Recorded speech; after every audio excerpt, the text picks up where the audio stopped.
There is also new tension between the U.S. and Israel this morning after the Biden administration rejected claims that the White House has been withholding weapons. NBC News senior White House correspondent Kelly O'Donnell reports. A new and very public breach in a pivotal partnership over the flow of U.S. weapons to Israel, after Israeli Prime Minister Benjamin Netanyahu leveled a stinging accusation, posting a video, notably spoken in English, for an American audience. It's inconceivable that in the past few months, the administration has been withholding weapons and ammunition to Israel.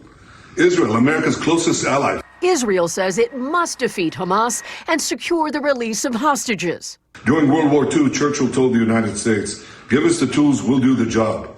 And I say, give us the tools and we'll finish the job a lot faster. But his charge has been met with surprise at the White House. We generally do not know what he's talking about. The fallout was swift. A meeting expected with Israeli officials in Washington is off for now. That session, to discuss threats from Iran, is described as postponed. U.S. officials say they will not reward Israel with such a meeting in response to the Netanyahu video. In May, the Biden administration publicly acknowledged it paused delivery to Israel of a shipment with 2,000-pound bombs. Responding to Netanyahu's message, Secretary Blinken disputed the prime minister's complaint and said that one arms shipment is being evaluated. Because of our concerns about their use in a densely populated area, like Rafah, that remains under review. But everything else is moving as it normally would move. Admiral Stavridis, I'll start with you. We genuinely don't know what they're talking about is a pretty strong statement. Is Benjamin Netanyahu a good partner in this? What happened here? Clearly he's not, and I would really draw a line under him cutting that commentary in English, really. It's blatantly trying to insert himself into the U.S. election cycle from all that I can see. It's wildly inappropriate to go over the head of the administration and try to speak directly to Americans. Not his role, not his place. He is a frustrating partner. My good friend Jake Sullivan, the National Security Advisor, his head must be exploding this morning. I think about what he and Tony Blinken and Lloyd Austin have tried to do for Israel.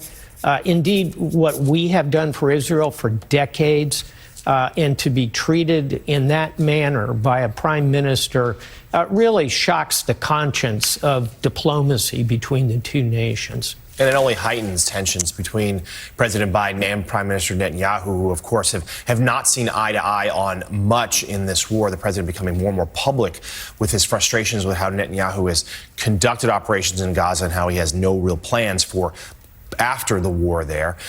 So, Ed Luce, but to Admiral's point, this seems like the Prime Minister going over the heads of the White House, going directly to the American people.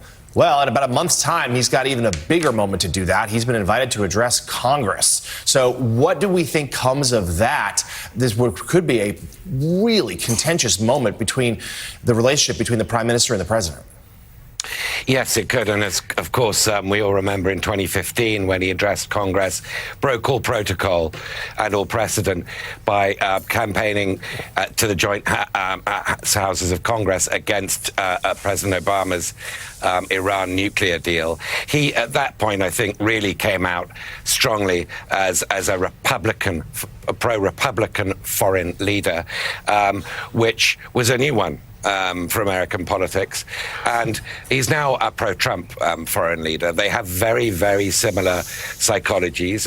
Arguably, Netanyahu is the original Trump, and have similar incentives not to lose the next election because both face potential jail time. So Netanyahu's a bad actor.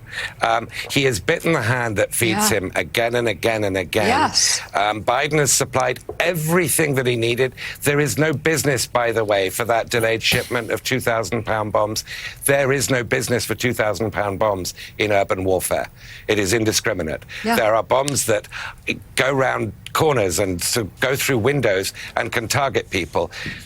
So I'm really puzzled as to why people like Senate Majority Leader Chuck Schumer signed on to Netanyahu speaking, and I don't think it's too late to rescind that invitation.